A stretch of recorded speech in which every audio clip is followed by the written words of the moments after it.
Hello, welcome to Where the Stones Have a Story to Tell. This episode is going in a completely different direction. I've decided I'm going to try to solve a mystery that I found in this forest well over a decade ago. It's puzzled me for years. Out there in the middle of the forest is a subset of Gilbert Hills State Forest. It's called Barton State Park, and in it there's a old burned down cottage. That cottage has not much left of it except for the foundation, a couple of chimneys and fireplaces. But what really stands out is the fact that there are two old, blown out safes sitting there, lying in complete disarray. Something, when that place was built in the early 1900s, was of such importance to the owner, Reverend William E Barton, that he needed not one, but two heavy-duty locked safes to protect whatever he had out there. And once I started digging into the possibilities, well, you're just not going to believe what might have been in there. So let's head out in the field and go check this out and see if we can't unwind the mystery of Reverend Barton's safes. We're approaching here a building that was originally called the Wigwam. This is the study or library of Reverend William E Barton. He was born in 1861 and died in 1930. He was an author of a number of books on Lincoln, to include two related to Lincoln's paternity, that we'll come back to in a second, and a variety of other biographies. He was obviously a big fan and proponent of the 16th president.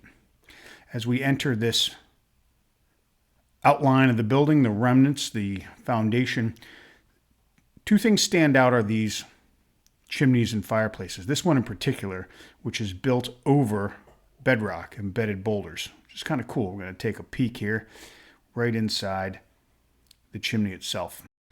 While this original structure was built in the late 1800s, Reverend Barton built it up as his study and library in around 1901. Sometime after his death, it became a state park, now part of Foxboro's state forest. This is an original photo of the wigwam, pretty grainy, but you can see this built up on these embedded boulders to the lower left of the building. But as we wheel around here, we begin to see something that is a little out of place, in my opinion. In this burned out library, a very thick, probably 3-inch safe.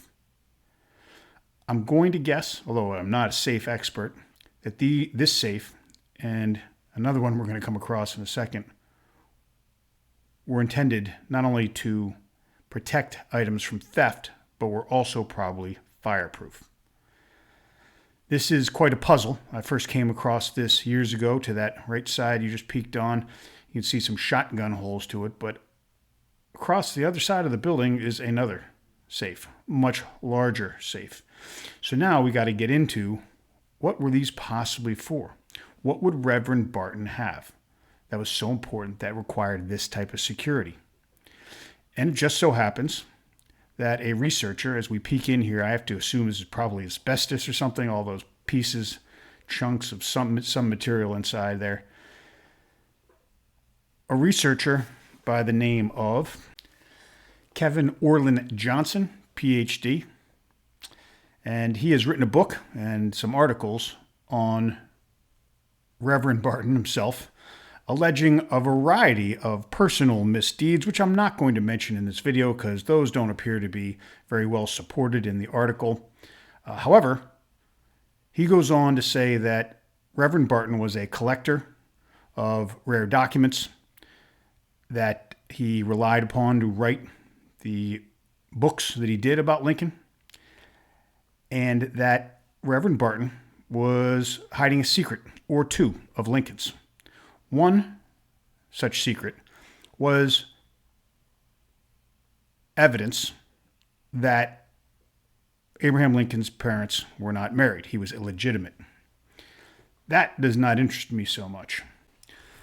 What is quite amazing, and probably a good explanation for why these safes are here, is that Johnson asserts Abraham Lincoln not only was a slave owner, but he was a slave seller as well.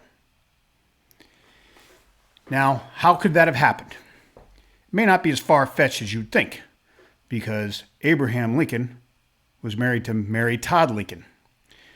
Mary Todd's father was a known slave owner, and he died in 1849.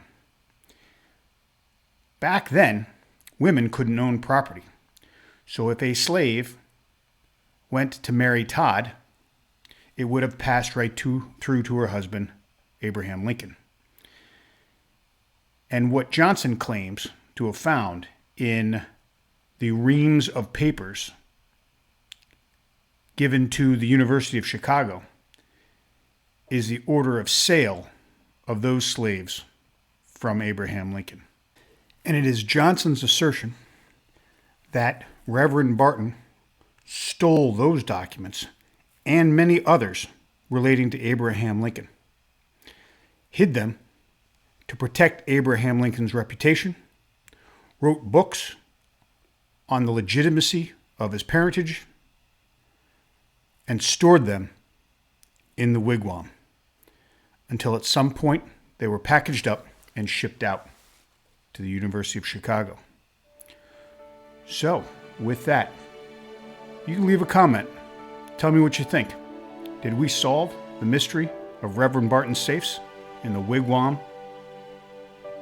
in Foxboro State Forest? You be the judge. As always, thanks for watching, and we will see you next time.